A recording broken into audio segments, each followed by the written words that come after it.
नमस्कार, आप सभी दर्शकों का बहुत बहुत स्वागत करती हूं। मैं हूं नेहा शुक्ला और लेकर हाजिर हूं आज की अपनी स्ट्रेट टॉक। तो ग्रीनलैंड पर कब्जे का इरादा क्या अमेरिका के राष्ट्रपति डोनाल्ड ट्रंप छोड़ चुके हैं, क्योंकि एक दिन में 24 घंटे के भीतर जिस तरीके से जानकारियां सामने आई और जिस तरीके से दावोस में WIF यानी कि वर्ल्ड इकोनॉमिक फोरम WEF के मंच पर डोनाल्ड ट्रंप ने अपने तेवर थोड़े से नरम किए और उसके बाद ये जानकारी, जो सबसे बड़ी जानकारी ग्रीनलैंड को लेकर निकल कर आई कि अब यूरोपीय देशों पर जो ग्रीनलैंड पर अमेरिकी अधिकार के खिलाफ थे, उन पर टैरिफ की जो धमकी दी गई थी फरवरी से लागू होने की, अब वो टैरिफ उन देशों पर, यूरोपीय देशों पर नहीं लगाने जा रहे हैं डोनाल्ड ट्रंप। तो कुछ सवाल भी निकलते हैं और जो नाटो के प्रमुख हैं मार्क रूट, उनके साथ मुलाकात को काफी सार्थक बताया जा रहा है। एक समझौते और समझौते के फ्रेमवर्क की बात हो रही है। तो ग्रीनलैंड पर अमेरिकी राष्ट्रपति के नरम तेवर पड़े हैं, इसके क्या मायने हैं, स्ट्रेट टॉक में हम समझने की कोशिश करेंगे, क्योंकि लगातार जिस तरीके से अमेरिकी राष्ट्रपति टैरिफ का सहारा ले रहे हैं और वो अपनी बात मनवाने के लिए किसी भी देश पर टैरिफ लगाने से कतराते नहीं हैं, लेकिन अब वो कह रहे हैं कि वो टैरिफ नहीं लगाएंगे। यूरोपीय देशों पर अब 1 फरवरी से टैरिफ नहीं लगेगा। ये एक कह सकते हैं कि बड़ी कामयाबी है उन देशों की जिनके नेता लगातार विरोध कर रहे थे अमेरिका के किसी भी तरह के अधिकार के दावे का या फिर कार्रवाई का, जो वो ग्रीनलैंड पर और आर्कटिक क्षेत्र को जिस तरीके से अपने अधिकार और अपने राष्ट्रीय सुरक्षा से जोड़ रहे थे।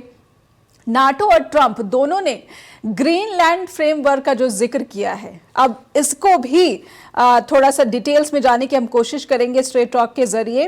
अगर ट्रंप का रुख देखें कि इस फ्रेमवर्क को लेकर ट्रंप ने मीडिया से जो भी कहा है, उसमें वो कहते हैं कि खनिज पर अधिकारों के साथ प्रस्तावित अमेरिकी गोल्डन डोम, जो कि कई बार वो ग्रीनलैंड पर वो अधिकार क्यों करना चाहते हैं, क्योंकि उन्हें अमेरिका का गोल्डन डोम बनाना है और इसके लिए इसको पाना जरूरी है, तो इसे समझौते में शामिल करने की बात डोनाल्ड ट्रंप कह रहे हैं। ट्रंप की प्राथमिकता ऐसे में क्या ग्रीनलैंड संसाधनों पर अधिकार की है, इसको जरूर समझने की कोशिश करनी होगी। इस दौरान ग्रीनलैंड पर अमेरिकी कब्जे की बात दोनों तरफ से नदारद रही है, यानी कि वो अमेरिका, वो ट्रंप जो लगातार ग्रीनलैंड को किसी भी सूरत में अपने अधिकार में, अपने कब्जे में लेने की बात कर रहे थे, अब वो इरादा लगता है कि वो फिलहाल के लिए टाल चुके हैं। अब छोड़ चुके हैं कि नहीं, इसी को समझने के लिए आइए स्वागत कर लेते हैं। हमारे साथ पैनल पर जुड़ चुके हैं प्रोफेसर डॉक्टर DK गिरी, फॉरेन इश्यूज एक्सपर्ट, और हमारे साथ नई दिल्ली से जुड़ रहे हैं senior journalist Piyush Pant sir भी। बहुत बहुत स्वागत दोनों का ही करती हूं मैं सर। और शुरुआत प्रोफेसर गिरी आपसे करना चाहूंगी। ग्रीनलैंड एक वक्त ऐसा आ गया था जब मार्क कार्नी ने बयान दिया तो ऐसा लगा कि अब यूरोपीय देश अमेरिका को सदा के लिए टाटा बाय बाय कह रहे हैं, लेकिन जब ट्रंप आते हैं और ट्रंप ने जिस तरीके से अपना भाषण दिया, वो कहते हैं कि हम फोर्स का इस्तेमाल नहीं करेंगे, यानी कि बलपूर्वक ग्रीनलैंड पर कब्जा नहीं करेंगे। और उसके बाद फिर मार्क रूट से मुलाकात होती है, नाटो के प्रमुख से, और फिर एक समझौते की बात सामने आती है। और इस समझौते में बात सामने आती है कि अब अमेरिका उन देशों पर टैरिफ नहीं लगाएगा जो ग्रीनलैंड पर अमेरिकी कब्जे का विरोध कर रहे थे। तो ये तमाम जो घटनाक्रम सामने आते हैं, इसे आप कैसे देख रहे हैं? क्या ऐसा है कि डोनाल्ड ट्रंप अब ग्रीनलैंड पर कब्जे का इरादा छोड़ चुके हैं या कुछ वक्त के लिए टाल रहे हैं? ट्रंप जी के बारे में कुछ सोचना और कोई चीज भविष्यवाणी करना बड़ा मुश्किल है जी, परंतु ये वो ट्रंप क्या करते हैं, एक पत्थर जैसे उछाल के देखते हैं कि उसका कहाँ तक इसका ये जा रहा है लहर और लोग कैसे प्रतिक्रिया दे रहे हैं। तो उस हिसाब से ग्रीनलैंड में इतना बड़ा टेरिटरी है और सिर्फ 57,000 लोग हैं वहाँ पे, तो ये ट्रंप का तो नजर उन पे है, लेकिन ये तुरंत फोर्स यूज नहीं करना चाह रहे हैं, कारण नाटो कंट्री का, नाटो का भी डिपेंडेंट टेरिटरी है और डेनमार्क तो नाटो मेंबर है ही, तो इसीलिए क्या करेंगे ट्रंप इसमें कहना मुश्किल है। इसी ट्रम्प जी के साथ जब डील किया ट्रम्प साहब के साथ, तो हर तरह जो संभावना है उसके हम इसके लिए प्रस्तुत रहना चाहिए। तो मैं ये नहीं कहूँ ग्रीनलैंड का इरादा उन्होंने छोड़ दिया है, कब्जा नहीं करेंगे फोर्स करके, ये भी कह रहे हैं अभी, क्योंकि इसमें आश्चर्य की बात नहीं होगी, देखा जाए अमेरिका में मिलिट्री वहां मूव कर गया हो तो कुछ भी कहना ट्रम्प साहब के बारे में मुश्किल है। लेकिन ग्रीनलैंड को छोड़ने का तो नहीं, उनका जो भाषण था डेवोस में उन्होंने ये कहा कि ग्रीनलैंड हमेशा जो सिक्योरिटी के रूप से ही अमेरिका का और वेस्टर्न हेमिस्फीयर। प्रोफेसर गिरी, आपसे एक अनुरोध है कि आप कृपया अगर सामने देखकर बात करेंगे तो हमारे दर्शकों से सीधा सीधा जो है कनेक्शन जो है एस्टैब्लिश हो जाएगा। अच्छी बात मैं मोबाइल में देख नहीं पा रहा हूँ, ठीक है। तो मैं ये कह रहा था कि ट्रम्प इरादा तो नहीं छोड़ा उन्होंने, तरीका बेहतर तो आजमा रहे हैं कि कौन सा तरीका ठीक रहेगा। उनका जो भाषण था डेवोस में उसमें तो क्लियरली कहा कि जो ग्रीनलैंड हमारा था पहले हमने दे दिया, और ये हमेशा वेस्टर्न हेमिस्फीयर का सिक्योरिटी बॉर्डर बना हुआ है। और ये भी कहा कि क्या 3 मेजर पावर के बीच में ही है, चाइना, रशिया और अमेरिका, तो हम इसका सिक्योरिटी को हम ये बचा सकते हैं, और यूरोप के लिए भी अच्छा होगा, हमारे लिए भी अच्छा होगा। तो उन्होंने इरादा नहीं छोड़ा है, तरीका बस वो सोच रहे हैं कि किस तरीका अपनाया जाए उसमें। मिलिट्री ऑप्शन भी नहीं छोड़ा। ट्रम्प आज कुछ कहते हैं, कल कुछ कहते हैं, लेकिन उनका नजर ग्रीनलैंड के ऊपर जरूर है। तो जी बिल्कुल बिल्कुल, मैं एक छोटी सी टिप्पणी पीयूष सर से भी ले लेती हूँ। पीयूष सर, आप डोनाल्ड ट्रंप का जब स्टेटमेंट आया, लेकिन उससे पहले जो स्टेटमेंट दे रहे थे मार्क कार्नी, और उससे पहले फ्रेंच प्रेसिडेंट, और फ्रांस को तो उन्होंने 200% टैरिफ की धमकी दे दी थी। खैर वो धमकी तो बोर्ड ऑफ पीस में शामिल ना होने के लिए दी गई थी, लेकिन उससे पहले भी ब्रिटेन पर भी 10% का टैरिफ लगना था, और उसके बाद इसे बढ़ाकर 25% तक ले जाने की योजना थी। तो और ये जो देश है, मैं अपने दर्शकों को बता दूं, हैं डेनमार्क है, नॉर्वे है, स्वीडन है, फ्रांस, जर्मनी, नीदरलैंड और फिनलैंड, इन सभी पर 10% का टैरिफ लगाने वाले थे, लेकिन अब ये नहीं लग रहा है। तो क्या तल्खी दिखाई? मार्क कार्नी का जो स्टेटमेंट था वो तो काफ़ी वायरल हुआ, और उसके बाद जब ट्रंप आए तो ऐसा अपेक्षित था कि शायद उनका जो सुर है वो थोड़ा नरम जरूर नजर आ सकता है। देखिए, मुझे लगता है कि जो ट्रंप का पूरा जो एटीट्यूड रहता है, वो एक हमारे देश में एक कहावत है, एक कहते हैं ना बंदर घुड़की, ये एक मुहावरा है बंदर घुड़की वाला जी।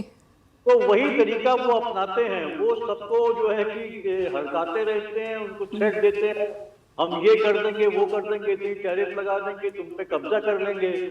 लेकिन वो अंदर से बहुत कमजोर व्यक्ति है, इसलिए कि वो एक बिजनेसमैन है और उनके अपने निजी स्वार्थ हैं, अपने इंटरेस्ट भी है, और वो अमेरिका का एम्पायर को विस्तार करना चाहते हैं। तो आप इस तरह हड़का के और ऐसे करके जबरदस्ती आप नहीं दे सकते हैं, ये वो जानते हैं। और इसीलिए लगातार जो शक्तिशाली देश है उन्होंने उनका विरोध किया है, वो चाहे यूके हो, चाहे फ्रांस हो, इवन डेनमार्क, पूरे नेटो कंट्रीज जो है वो एक साथ आ गए, और पूरे यूरोप एक साथ हो गया इस मामले में। जो कि यूरोप बढ़ता हुआ दिखाई दे रहा था, वो इस मुद्दे पे पूरा जो है वो एक साथ आता हुआ दिखाई दिया।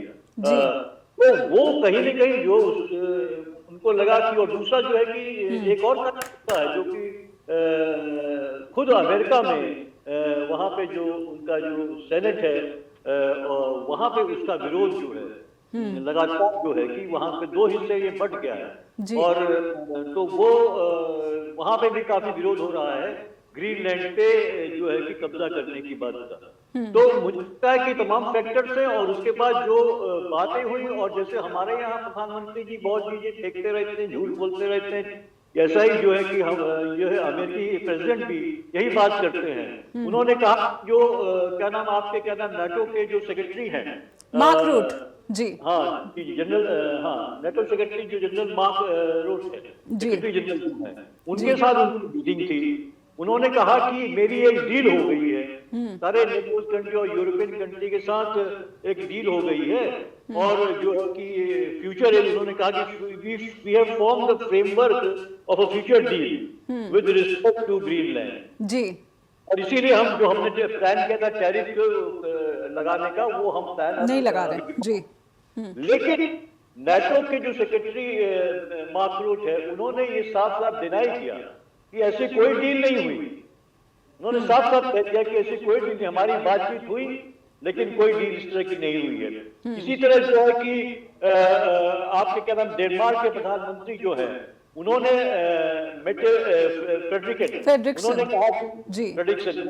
उन्होंने कहा कि we can negotiate on everything. Security पे हम कर सकते हैं, हम इन्वेस्टमेंट पे कर सकते हैं, हम इकोनॉमी को लेकर हमको बातचीत कर सकते हैं, लेकिन नॉट ऑन जो ओवर जो है आवर सोवरेनिटी। तो वो हम अपनी सोवरेनिटी को निगोशिएट नहीं कर सकते हैं। तो ये तमाम विरोध हो रहा है, इसलिए इतना आसान नहीं है उनके लिए जो है ये ट्रम्प के।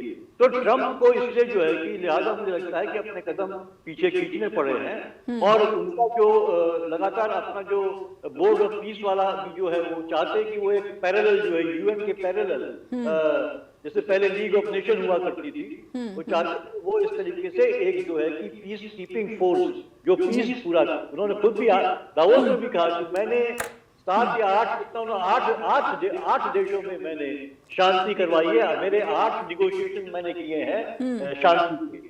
तो वो लगातार इस पे लगे कि उनको एक शांति दूत के रूप में माना जाए या जाना जाए जी। लेकिन वैसा होता दिखाई नहीं दे रहा है। बिल्कुल। एक छोटा सा ब्रेक लूंगी मैं, और जब बात डोनाल्ड ट्रंप की पॉलिटिक्स की आती है, स्ट्रैटेजी की आती है, तो ये इतना विरोधाभासी क्यों दिखता है? बेशक बात बोर्ड ऑफ पीस की हो या फिर ग्रीनलैंड पर कब्जे की बात हो, कई बार अपनी ही कही बातों को पलटते हुए नजर आते हैं डोनाल्ड ट्रंप। और फिर बात हम करेंगे यूरोपीय लीडर्स की, जिन्होंने कई मौकों पर जब डोनाल्ड ट्रंप का सख्ती से मुकाबला किया, तो डोनाल्ड ट्रंप के जो सुर है बिल्कुल ही बदलते हुए भी नजर आए हैं।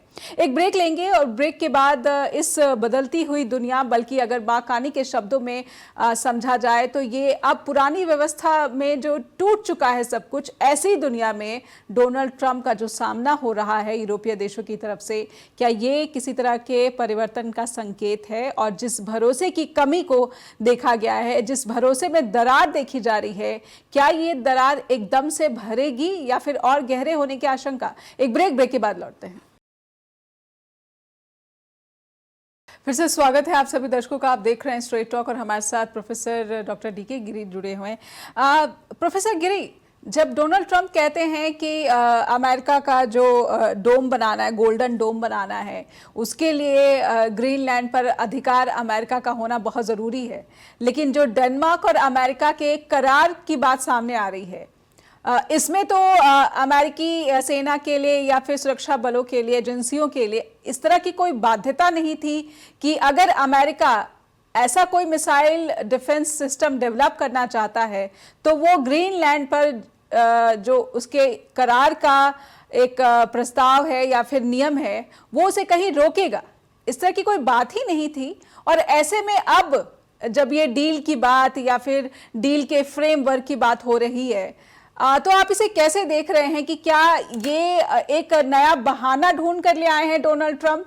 क्योंकि डिस्कशन नाटो देशों के बीच या फिर अमेरिका के बीच इन्हीं बातों पर तो होती है कि कैसे अटलांटिक पूरा जो रीजन है उसे सुरक्षित बनाया जा सके, या फिर ग्रीनलैंड पर चीन और रूस का कब्जा ना हो, इसलिए वहां पर अमेरिकी सैन्य बेस भी है। तो ये सब बातें तो पहले से ही मौजूद हैं। तो अब इस डील में ऐसा क्या होगा जो अमेरिका के हितों की भी रक्षा करेगा, जिसे ट्रंप अपने डोमेस्टिक पॉलिटिक्स में इस्तेमाल कर पाएंगे और नाटो के देश भी नाराज नहीं होंगे? ट्रंप को तो डोमेस्टिक पॉलिटिक्स का चिंता नहीं है। ये अपना इस टर्म को काट ले ठीक से, तो क्योंकि दूसरा टर्म तो है नहीं जब तक संविधान ना बदले, तो उसका उनको चिंता नहीं है। लेकिन हाँ, ये बिजनेसमैन हैं और डील मेकर हैं। वो चाहते हैं कि ये जो ग्रीनलैंड आ जाए अमेरिका के साथ, इतना बहुत बड़ा टेरिटरी मिल जाएगा। वो तो कनाडा में भी आंख बसाए हुए हैं। तो उनका ट्रंप क्या करेंगे कहना कठिन है, परंतु ये ट्रंप कुछ भी कर सकते हैं। देखिए, वो जानते हैं कि वो विवादित एक नेता हैं और काफी विवाद में रहते हैं, आलोचना भी उनका होता है, वो जानते हैं, लोग उनका निंदा भी करते हैं, लेकिन आप इनको इग्नोर नहीं कर सकते। और यूरोप की आपने बात कही पीयूष जी, कुछ यूरोप का बात, मैं यूरोप का छात्र हूँ यूरोपियन यूनियन का, मैं आपको बताऊं कि यूरोप भी जब यूरोपियन यूनियन बना 1957 से लेके, वो लोग पैसा बनाने में लगे हुए थे। उन्होंने कहा तो कि हम एक इंटरनेशनल फोर्स के एस्टेब्लिश करेंगे जो मूल्यों पे, जो लोकतंत्र पे और जो मानवाधिकार की बात करेगा।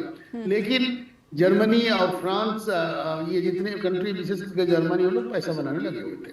तो उनका इन्वेस्टमेंट चाइना में देखिए। तो इसीलिए यूरोप जो है, अमेरिका का जो सिक्योरिटी कवर था उसी पे निर्भर करके और वो जाके ये अपने में लगे हुए थे। ट्रम्प को इस चीज को पता चल गया, उन्होंने कहा हम 100% पैसा हम ऑलमोस्ट खर्चा कर रहे हैं नाटो पे, हम जो कर रहे हैं तो हमें क्या आप दे रहे हो, अपना पैसा बढ़ाओ। तो पहले इस पर मैं आपको एक इटली के जो प्रधानमंत्री हैं उनकी मैं टिप्पणी यहाँ पर रखना चाहूंगी। वो कहती हैं कि यूरोपीय देशों में कई जगहों पर अमेरिका के सैन्य अड्डे हैं, सैन्य बेस है, तो कहीं ना कहीं एक तरीके से अमेरिका को उन देशों में सीधा रक्षा संबंधी जो दखल है वो सीधी दखल है। तो वो उन्होंने धमकी दी है कि अगर ऐसा ही है कि हमने बदले में कुछ नहीं दिया तो हम आपके सैन्य बेस जो है वो बंद कर देंगे। इसे अमेरिका अगर सिक्योरिटी कवर हटा देने आज जी, तो जो रशिया से जो खतरा है उनको, तो ये खतरा और बढ़ जाएगा। तो अमेरिका जो रशिया को यूरोप नहीं मैच कर पाएगा विदाउट अमेरिका, ये ट्रम्प जानते हैं।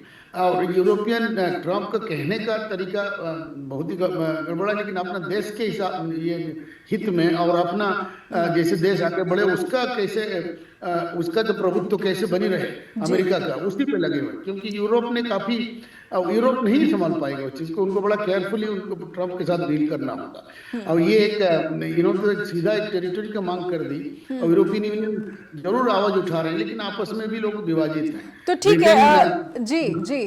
तो ऐसे में प्रोफेसर गिरी, जब मार्क कार्नी ये कहते हैं कि जो मिडिल पावर वाले जो नेशंस हैं उनको जो है एकजुट होना होगा और अपनी रक्षा जो है स्वयं करनी होगी, तो इसका क्या मायने जब आप कहते हैं कि अमेरिका के बिना यूरोपीय देश जो है अपनी रक्षा नहीं कर पाएंगे? उसमें उन्होंने सुनने के लिए तो अच्छा है। देखिए, ये तो थर्ड वे की जो बात कर रहे हैं, ये बात अभी नया नहीं है। इसको टोनी ब्लेयर और एरिक श्रोडर जर्मन चांसलर, ये दोनों ने भी थर्ड वे की बात करी थी जी। ये इकोनॉमी के ऊपर की थी। और ये हमारा इंडिया भी काफी दिनों से कह रहा है कि हमें एक मल्टीपोलर वर्ल्ड बनाना चाहिए, जिसमें मिडिल पावर का भी एक वॉइस रहे। किंतु ये हकीकत में ये संभव नहीं है।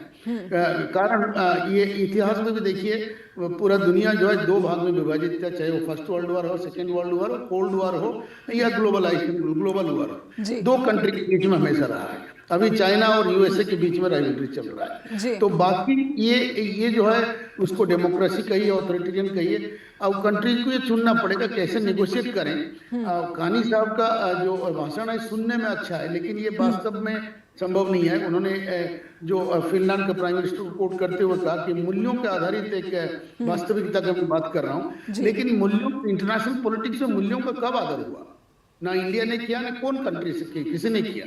तो इंटरनेशनल पॉलिटिक्स है रियल पॉलिटिक्स, पावर पॉलिटिक्स है ये। तो पावर में चलता है, जो पावर इक्वेशन में आप नहीं है तो आप किनारे हो जाएंगे। तो इसीलिए तो ये जो इंडिया को भी उन्होंने निशाना बांधा कि हम लोग करते हैं, एक मिडिल पावर बनाते हैं, संभव नहीं है। इंडिया ग्लोबल साउथ को लेके एक फोर्स खड़ा करना चाह रहे हैं। ग्लोबल नेहरू ने भी कोशिश किए थे नॉन लाइन को लेके, लेकिन ग्लोबल साउथ का इंटरनेशनल क्या वॉइस है बताइए। तो मूल्यों की बात जरूर करना चाहिए, मूल्यों के बिना तो जंगल राज हो जाएगा, लेकिन मूल्यों के साथ हमें रियल पॉलिटिक्स जो है उसका भी हमें आगाह होना चाहिए, और उसी हिसाब से हमें भी तैयारी करना चाहिए जी। तो मेरा कहना है कि ट्रम्प जो कह रहे हैं, ट्रम्प आलोचना कर सकते हैं, उनको धुतकार सकते हैं, उनका निंदा कर सकते हैं, लेकिन इनको इग्नोर नहीं कर सकते। और ट्रम्प को लोकप्रियता का कोई इसके लिए वो चिंता भी नहीं करते हो, जो आप करना चाहते हैं वो कर रहे हैं। तो इसीलिए जो बोर्ड ऑफ पीस की पीयूष जी बात कर रहे थे, उसमें 59 कंट्री ज्वाइन किए हैं ऑलरेडी, 2-3 कंट्री ये किए हैं, तो वो उसको भी लेकर चलेंगे आगे जी। तो सो ये एक सत्यता है, उसी को हमें हमारा देश के हित में हमें ये वास्तविकता को कैसे हम उसका सामना करें, इस पर आलोचना हो। बिल्कुल। तो क्या पीयूष सर, मैं आपसे समझना चाहती हूँ, क्या दुनिया, अगर मार्क कार्नी ने जो बातें कही हैं और जैसा गिरी सर कह रहे हैं कि इस दुनिया को नियमों में चलता हुआ कब देखा गया? हमेशा जो है जिसके पास जितनी ताकत वही अपने नियम जो है गढ़ लेता है और उसी पर दुनिया चलने पर मजबूर हो जाती है। लेकिन दो मौके अभी हाल ही में आए सामने, एक गजा का नरसंहार जब पूरा यूरोपीय देश इकट्ठा हो गया और फिर झुकना पड़ा नेतन्याहू को, और अब ये दूसरा मौका जब यूरोपीय देश इकट्ठा हो गए, झुकना पड़ गया ट्रंप को। तो यहाँ पर ऐसा कहा जा सकता है कि नियमों पर फिलहाल दुनिया में चलते हुए दिख रहे हैं यूरोपीय नेशंस, और कहीं ना कहीं यही उनकी ताकत है। जी पीयूष सर। हाँ, मुझसे जी। हाँ नेहा, देखिए बिल्कुल, देखिए जब आप when you are put into the corner, तो आपको एकजुट होना ही पड़ता है जब आपके एग्जिस्टेंस की बात हो जाती है। यहाँ पे डेनमार्क की सोवरेनिटी की बात है और यही मुद्दा बार बार उठ भी रहा है, और ये यूरोपियन जो नेशन है वो भी देख रहे हैं कि धीरे धीरे जो अमेरिका है वो एक वर्चस्ववाद की तरफ बढ़ रहा है, और ये जितनी भी महाशक्तियां देखिए वो ये करती हैं। हम चाइना को देख लें, हम रूस को देख लें, हम पहले सोवियत यूनियन था वो, और उसके बाद जो है कि अमेरिका को देख लें, जितनी महाशक्तियां होती हैं या थोड़ी छोटी भी होती हैं, वो अपना वर्चस्व बढ़ाने की कोशिश करती हैं। ये एक नेचुरल इंस्टिंक्ट है। तो उसके तहत जो है कि ये यूरोपियन कंट्रीज जो है वो भी जो तमाम डिफरेंसेस के बावजूद मुझे लगता है कि जब संकट गहरा जाता है तब वो साथ होती हैं। और देखिए उसके पीछे एक कारण सिर्फ इकोनॉमिक नहीं है, दूसरा कारण जो है स्ट्रेटेजिक कारण भी है। इसीलिए अमेरिका जो है, अमेरिका की तमाम जो सैन्य शक्ति जो है बहुत जगह, इवन डेनमार्क में एक काफी लंबी उनकी, जब जिस समय सेकेंड वर्ल्ड वॉर के टाइम में जो है जी, वो जब जर्मनी से खतरा था तो अमेरिका और डेनमार्क जो है साथ आए थे और नेटो की स्थापना की गई थी। और तब उस समय ट्रूप्स, सेकेंड वर्ल्ड वॉर के टाइम बहुत ज्यादा ट्रूप्स थी अमेरिका की वहां जी, जी। और अभी भी है वहां से ऑपरेशन होता है, वो है वहां जी। एरिया बड़ा है, लेकिन एरिया थोड़ा छोटा है वहां पे, जिसमें अमेरिका अभी वहां पे है, लेकिन वो चाहता है पूरा। इसलिए खतरा ये है कि वो चाहता है पूरे ही ग्रीनलैंड को अपने में कर लेने का जी, मैक्सिको चाहता है, कनाडा की तरफ भी उसका यही एक थ्रेट है। तो ये जो है इसको लेके निश्चित रूप से तमाम देश हैं और वो ये बात कहते हैं, कहेंगे कि नियम कानून होने चाहिए। अगर नियम कानून नहीं होंगे तो एनार्की हो जाएगी, कोई चीज, पूरी व्यवस्था गड़बड़ा जाएगी। अगर बोर्ड ऑफ पीस की बात कर रहे हैं, यूएस तो इसलिए कर रहा है कि ऑर्डर होना चाहिए प्लीज। जी जी, इसी ऑर्डर का फायदा तो पश्चिमी देशों को या फिर अमेरिका को मिलता आ रहा है, नहीं तो फिर इसका फायदा रूस को जरूर मिला होता। रूस जहां पर ऑटोक्रेट की जो स्थापना है या फिर नींव मजबूत हुई, जड़ें मजबूत हुई, या फिर चीन की, क्योंकि ताकत की अगर बात की जाए तो रूल बेस्ड ये जो वर्ल्ड ऑर्डर है इसका काफी फायदा यूरोपियन नेशंस को मिला। माकानी ने इस बात को कबूला है। जी सर। बिल्कुल। देखिए वो वर्ल्ड ऑर्डर बहुत जरूरी है, मतलब हर जगह ऑर्डर जरूरी है। अगर आप एक व्यवस्था नहीं बनाएंगे तो एक एनार्की पैदा हो जाएगी, चाहे वो देश हो, चाहे विश्व हो। तो तमाम तो हमारे संबंध है, हम किस तरह से अपना ट्रेड करें, किस तरह से बिजनेस करें, किस तरह से एक देश दूसरे के इंटरेस्ट को जो है कि नुकसान न पहुंचाए। तो एक आपके लिए एक व्यवस्था आपको बनानी पड़ती है। यूएनओ उसी का एक इंस्टीट्यूशन था जो ये व्यवस्था को बनाए रखने के लिए जी। वो इस तरह के तमाम IMF है, जो तमाम जो फाइनेंशियल इश्यूज हैं, जो पूरे जो करेंसी है, तमाम चीजें, इन सबको लेके जो है वो कहीं ना कहीं मॉनिटरिंग करता है, वो कहीं ना कहीं एड देता है। इसीलिए एड देता है ताकि जो डेवलपिंग कंट्रीज है, जो डेवलप और होना चाहती है, उनकी मदद की जाए। तो एक व्यवस्था होती है, हर क्षेत्र में होती है जी। वो आपको मिलिट्री ऑर्गेनाइजेशन और उसका उन देशों का स्ट्रेटेजिक इस्तेमाल जो है वो डोनर कंट्री या फिर जो है उसके दरवाजे से, पिछले दरवाजे से विकसित देशों को मिलता रहा है, या फिर दखल, जिस तरह से रिजीम चेंज का जो एक आरोप अमेरिका पर लगता रहा है कि अपनी ताकत के जरिए। एक छोटा सा ब्रेक लेती हूँ यहाँ पर पीयूष सर और प्रोफेसर डी.के. गिरी, आपसे एक छोटा सा ब्रेक, इसके लिए रुकते हैं और ब्रेक के बाद लौटेंगे अपने सवालों के साथ और समझने की कोशिश करेंगे कि आखिर अब डोनाल्ड ट्रंप अपनी जो स्ट्रेटजी है इसे क्या शेप देते हुए नजर आ सकते हैं, खास करके जब बात ग्रीनलैंड और अटलांटिक ओशन रीजन की आती है। एक ब्रेक के बाद लौटते हैं। फिर से स्वागत है आप सभी दर्शकों का। आप देख रहे हैं स्ट्रेट टॉक और सीधे लेकर चलेंगे दर्शकों को प्रोफेसर गिरी के पास। प्रोफेसर गिरी, ट्रंप की जो स्ट्रैटेजी है उनका 1 साल पूरा हो चुका है। पहले साल में टैरिफ को लेकर हाहाकार और दूसरे साल में वेनेजुएला और ग्रीनलैंड, और अगर यहाँ पर ग्रीनलैंड को लेकर तेवर नरम पड़ते नजर आ रहे हैं, तो क्या आपको लगता है कि डोनाल्ड ट्रंप इस पर मान जाएंगे या फिर जिस फ्रेमवर्क की वो बात कर रहे हैं कहीं ना कहीं उनका प्लान बी रेडी है पहले से ही? इसकी आप क्या अपेक्षा करें कि अब ट्रंप क्या करने जा रहे हैं? ट्रंप का प्लानिंग तो समझना मुश्किल है। मैं आपको पहले से भी कहा, उनका प्लान भी उनके दिमाग में होगा, लेकिन वो खुद उनको नहीं पता कल क्या सोचते हैं। लेकिन इतना ये जानते हैं कि अमेरिका का इकोनॉमी को कैसे बढ़ाना है और दूसरा कैसे डील करना है कि सब पैसा कमाए और अमेरिका विशेष करके ज्यादा कमाए। अभी डेवोस में आपने सुना होगा, वो कह रहे थे ब्रिटेन को भी देखो आप पैसा बना नहीं पा रहे हो, आपको पूरा नॉर्थ सी पड़ा हुआ है, ऑयल को आप किसी को निकालने नहीं देते हो।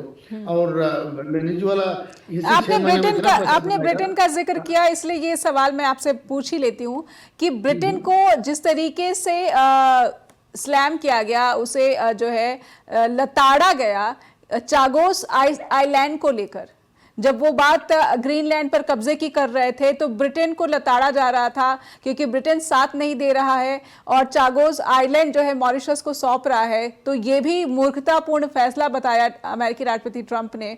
तो इन सब बातों से, बयानों से क्या आप देख पा रहे हैं कि डोनाल्ड ट्रंप आखिर कौन सा शेप दे रहे हैं पूरे वर्ल्ड ऑर्डर को?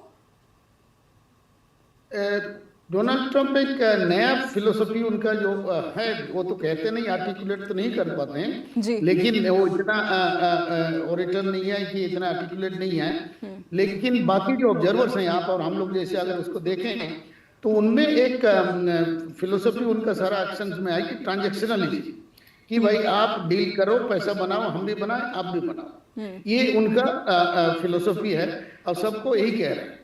तो ट्रंप, लेकिन ट्रंप ने जो ऑर्डर को उथल पुथल कर दिया है और उसमें बाकी लोगों को भी सावधान होना चाहिए। जो बातें वो कह रहे हैं ढंग से कह नहीं पाते हैं, लेकिन जो कह रहे हैं वो सही कह रहे हैं कुछ बातें तो, लेकिन उनका एक्शंस वगैरह जो है बड़ा एब्रप्ट होता है। बाकी सबका ऐसा है, ट्रंप कह देते हैं, बाकी लोग कहता नहीं है, करता है। तो ट्रंप को समझना जरूरी है, इंडिया भी नहीं समझ पाया उनको।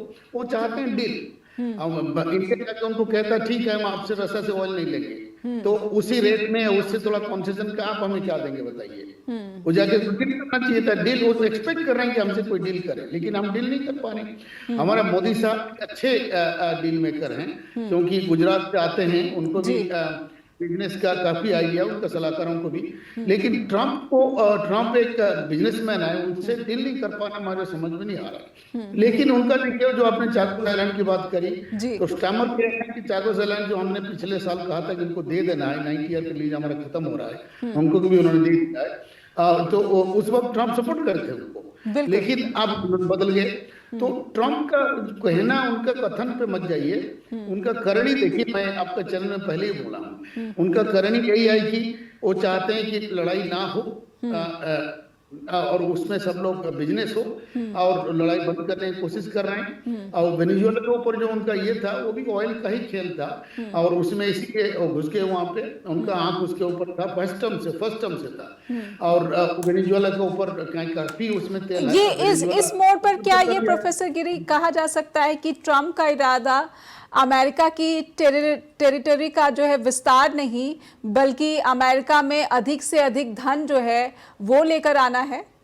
अभी उनका इरादा ऐसा दिखता है कि टेरिटरी बढ़ाने का इरादा उनका नहीं है, क्योंकि जब वो बात करते हैं कि वी वोंट यूज फोर्स, और वेनेजुएला पर भी हम देखते हैं कि जो कार्रवाई हुई, लेकिन रिजीम बना हुआ है वही पुराना रिजीम है।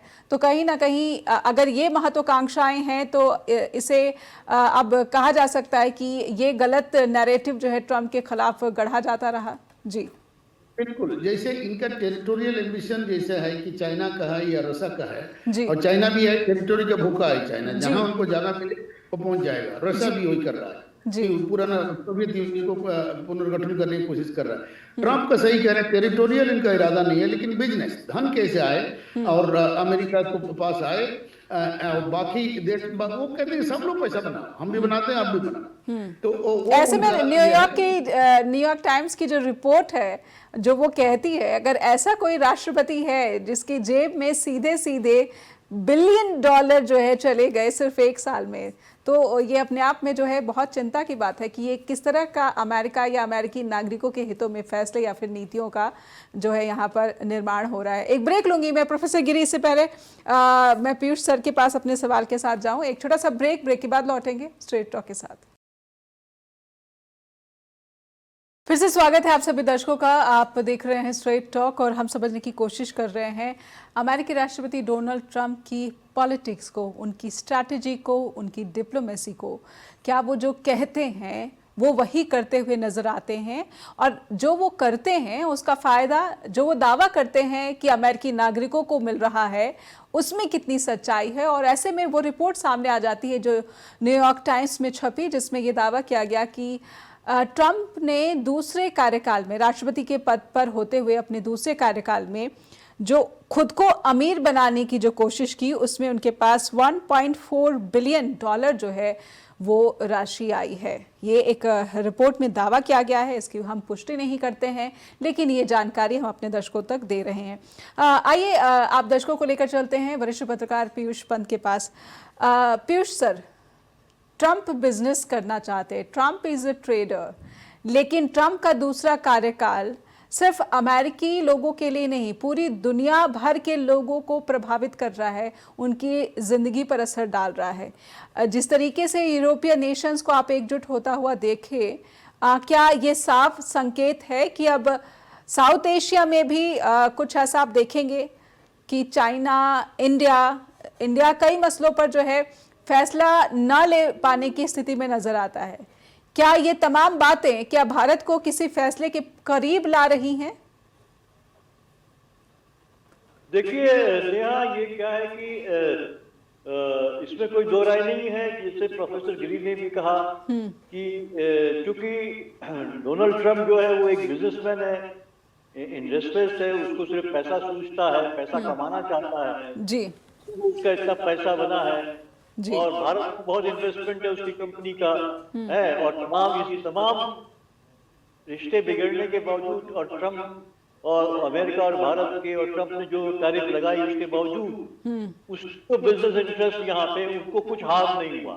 जी, देखिए कितना बड़ा स्मार्ट आदमी है वो, कितना बड़ा बिजनेसमैन है वो, इसके बावजूद उसके यहाँ पे कोई भी ऑपोजिशन, और ये सरप्राइजिंग है कि भारत किसी ने आवाज नहीं उठाई कि जो उसका रियल एस्टेट का जो बिजनेस है यहाँ पे उस पे रोक लगे, या उस पे यहाँ तक कि जो देश प्रेम की बात होती है हमारे देश में बहुत ज्यादा भावनाएं भड़काई जाती हैं, किसी ने नहीं कहा कि साहब हमने इसकी जो मेंबरशिप ली है इसकी रियल एस्टेट की, जिसका हाउसिंग की और उसकी, हम उसको छोड़ते हैं क्योंकि ये भारत का अपमान कर रहा है, भारत को परेशान कर रहा है। तो वो बिजनेसमैन है, स्ट्रेस कर रहा है, उसके अपने हित को वो अपने की पूरी तरह सुरक्षित रखना चाहता है, लेकिन हो क्या रहा है कि उसका तरीका बहुत गड़बड़ है। वो तरीका क्या है, वो एक हड़काने वाला और एक जो है ऐसा जो है हथौड़ा मारने वाला। अब आप 100%, 200% आप टैरिफ सीधे लगाने की बात करते हैं। अब भारत देखिए कितना, अगर आप निगोशिएट करिए, ठीक है, एक बिजनेसमैन क्या होता है कि वो एक टेबल पे निगोशिएट करता है और निश्चित रूप से अपने हित में बात करता है। अमेरिका की जो इकोनॉमी बहुत खराब हालत में है, ट्रंप ये जानते हैं, इसी की प्लान पे वो चुनाव लड़े हैं। उन्होंने कहा मैं फिर से महान बनाऊंगा, मागा पे आए थे वो चुनाव लड़ा और एम्प्लॉयमेंट की बहुत कमी, गड़बड़ियां हो रही, बहुत ज्यादा एम्प्लॉयमेंट की कमी हो रही है वहां पे, आर्थिक हालत बेहतर नहीं है अमेरिका की, तो वो चाहते हैं कि उसको मजबूत करें, लेकिन तरीका उनका जो है वो एक जो है कि आप कहिए गुंडागर्दी वाला जो तरीका है वो काफी नुकसान पहुंचा रहा है। क्योंकि हो क्या रहा है, और उसमें भी देखिए या तो आप अपनी बात पे डिगे रहिए, इसलिए आपको ट्रम्प लगातार पीछे हट जाते हैं। अगर कोई मजबूत ओपोनेंट उनको मिल जाता है, चाइना का पहला था, चाइना मिला मजबूत तो पीछे हट गए। उन्होंने जो है टैरिफ कम कर दी और निगोशिएट करने लगे, वो पहुंच भी गए वहां चाइना, ठीक है। और तो ये देखिए, इसी तरह हमने देखा कि अभी जब यूरोपियन कंट्रीज जो है वो जो है साथ आई और उन्होंने जो अपने तेवर दिखाने शुरू किए, ठीक है आपसे हमें फायदा हमको मिला है, लेकिन हम अपनी जो है कि सोवरेनिटी पे कोई कॉम्प्रोमाइज नहीं कर सकते। हम अपने देश को आपके को गिरवी नहीं रख सकते उस आधार पे। तो ये थोड़ा सा वो पीछे हटे, उनको लगा कि तो इससे क्या गड़बड़ाएगी, जो डील में चाहता हूँ वो भी नहीं मिलेगी, वो भी नुकसान हो जाएगा, तो वो अपना कदम पीछे खींच देते हैं। और अपने देश वासियों के लिए तो उनका कोई मतलब नहीं है, उनको कोई लेना देना नहीं है। जो ऐसे सत्ता में जो ऐसे लोग बैठे होते हैं जिनको हम अधिनायक कहते हैं, जो अपने बारे में सोचते हैं, अपनी सत्ता के बारे में सोचते हैं, वो अपने देशवासियों के हितों का नुकसान करते हैं। उसकी आप कहिए कि उनको बलि बना के वो जो है अपनी ताकत को और मजबूत करते हैं। और यही इंडिया में हो रहा है, यही जो है अमेरिका में हो रहा है। पर इसे ताकत मजबूत करना कहें या फिर अपनी कुर्सी बचाए रखना कहें, को और मजबूत करना ताकि हिल न सके। जी बिल्कुल बिल्कुल। प्रोफेसर गिरी, थोड़ा सा मैं यूरोपीय यूनियन की जो अभी सिचुएशन है, एक बात जो उर्सुला वॉन डेर लेyen जो है उन्होंने कही कि mother of all deals Bharat के साथ यूरोपीय यूनियन करने जा रहा है। क्या ये वो डील है जिसने यूरोपीय यूनियन को ग्रीनलैंड पर एकजुट होने पर मजबूत किया या फिर किसी तरीके से सपोर्ट किया?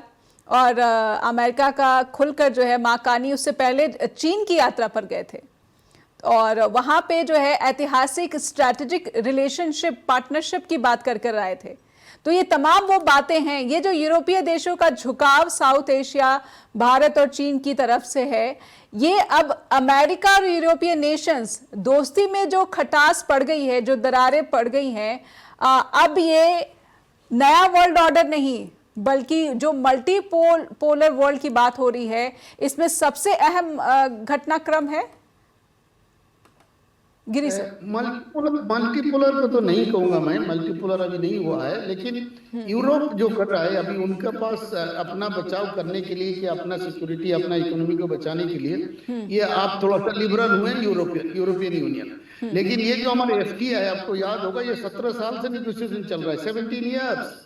तो सडनली तुरंत अभी जनवरी में साइन होने जा रहे हैं FTA, उसका ये जो टर्न अराउंड है, ब्रेक थ्रू है, इसका दवा तो मैं ट्रम्प साहब को ही दूंगा, क्योंकि ट्रम्प अगर नहीं दुत्कारते यूरोप को तो यूरोप एलाइज नहीं, तो दोनों का ही फायदा हो गया। भारत को भी दुत्कारा तो भारत भी मजबूर और यूरोपीय यूनियन भी मजबूर, दोनों जो है ट्रम्प के सताए हुए, और उन्होंने मदर ऑफ ऑल डील जो है वो क्रैक कर ली, जो 17 सालों से नहीं हो पा रही थी। जी बिल्कुल, ट्रम्प को हमें धन्यवाद देना चाहिए। उनका जो इराटिक बातें हैं, जो इस तरह की बातें करते हैं, इससे काफी लोगों को फायदा हो रहा है। वेनेजुएला में जो हुआ और इसमें भी रियल पॉलिटिक्स के हिसाब से भारत को फायदा हुआ है, क्योंकि वेनेजुएला में सबसे ज्यादा नुकसान चाइना को हुआ है। चाइना का नाक कटा है, उनका इकोनॉमी में धक्का आया है। तो ट्रम्प का इंस्टीट्यूशन वगैरह नहीं मानते हैं, वो अपना इंटरेस्ट में जाते हैं। उनको जो काश पटेल है, उनका जो FBI का चीफ है, उन्होंने उनके खिलाफ एविडेंस दिया है और नो तो ये ट्रम्प ऐसे को परवाह नहीं करते। और जब चुनाव भी जीते, उनके खिलाफ कितना केस था, के बावजूद वो जीत गए। तो ट्रम्प एक अलग से ही पॉलिटिशियन है, उनको अलग ढंग से ही देखना चाहिए। पैसा की आपने बात कही, लेकिन वो प्रेसिडेंट बनने से पहले काफी रिच थे, ऐसे बात तो नहीं है। उनका बहुत बड़ा कंपनी था और उनका फादर ने खूब पैसा कमाया था, और जिसके पास ज्यादा पैसा होता है और पैसा बनाना चाहते हैं वो अलग बात है, करप्शन चार्जेस। लेकिन ये वो अमेरिकी राष्ट्रपति हैं जो चुनाव में वादा करते हैं कि I will make America great again, लेकिन आते ही सबकी नौकरी छीन लेते हैं, विभाग बंद कर देते हैं, और फिर वो एक साल में ही 1.4 बिलियन उनके जेब में आ जाते हैं, वो और अमीर हो जाते हैं। तो फिर अमेरिका के जो लोग हैं उनसे ये सवाल जरूर करेंगे। और फिर कई मौकों पर डोनाल्ड ट्रंप अपने खिलाफ इम्पीचमेंट का जो है डर या फिर आशंका भी दिखा चुके हैं। समय समाप्त हो गया। प्रोफेसर गिरी, अगर एक लाइन में कुछ कहना है आपको भी और पीयूष सर आपको भी। जी मैं सिर्फ एक लाइन पे कहूंगा, ट्रम्प जब तक हैं, जैसे यहाँ हमारे देश में कहते हैं मोदी है तो मुमकिन है, और ट्रम्प है तो टर्बुलेंस रहेगा ही। ये मेरा कहना। ठीक है, तो यानी हमारे दर्शक जान ले कि ट्रम्प का पूरा जो कार्यकाल है वो पूरी दुनिया को यूं ही जो है उथल पुथल में रखने वाला। पीयूष सर, देखिए मेरा ये मानना है कि देखिए ट्रम्प जो है वो एक बहुत एम्बिशियस आदमी है और एक बिजनेसमैन है, और वो एक अपना पैसा और बढ़ाना चाहता है वो, और अमेरिका का पैसा भी बढ़ाना चाहता है। लेकिन उसको ये समझ नहीं है कि ये एक निगोशिएशन कैसे किए जाते हैं। वो डराने और धमका के एक जो होता है, जो कल्ट होता है, वो वाला कल्ट है जो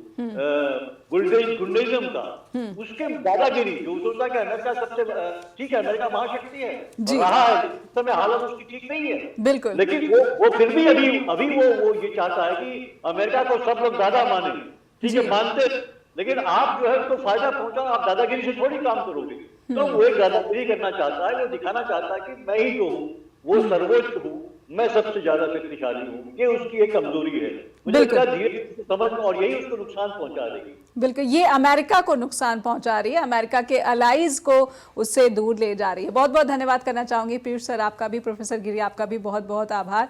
आपने अपना कीमती वक्त हमारे लिए दिया, जस्ट टीवी के साथ जुड़े, आपका फिर से धन्यवाद। और अपने दर्शकों से अनुरोध करती हूँ कि डोनाल्ड ट्रंप के इरादे आप भी भली भांति समझते हैं, और ग्रीनलैंड को लेकर जिस डील और उसके फ्रेमवर्क की बात डोनाल्ड ट्रंप कहते हैं, आपका क्या मानना है, आपकी क्या राय है, हम तक ईमेल के रूप में ज़रूर पहुंचाएं, लिखें info@justbroadcasting.com या फिर neha@justbroadcasting.com पर भी ईमेल ज़रूर पहुंचाएं। अपना ख्याल रखिए, धन्यवाद।